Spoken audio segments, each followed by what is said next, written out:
भरा वा। मेरी अम्मी की तबीयत ठीक नहीं रही। मेरी अम्मी कहते आ तू अलचने वेच के मेरी दवाइयां शवाइयां लिया। मेरा अब्बू किसी को दिहाड़ी ते कम करदा। असीं स्कूल पढ़दे हैं, स्कूलों आके शाम नूं अलचने लाने आ।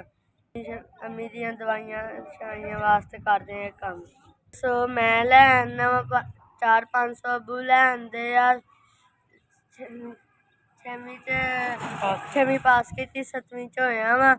7वीं च होया वा। घर दा निज़ाम बड़ा औखा चलदा है।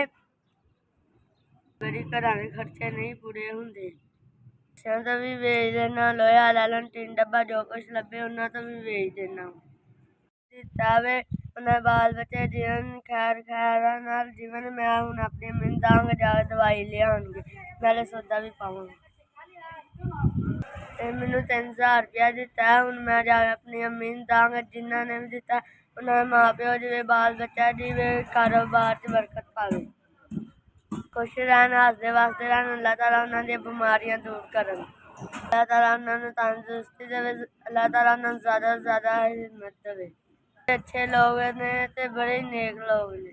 तुहाडा बहुत शुक्रिया, तुहाडी बड़ी मेहरबानी। VS वालियां दी मेहरबानी जिन्हां पैसे मैनूं पहुंचाए ने।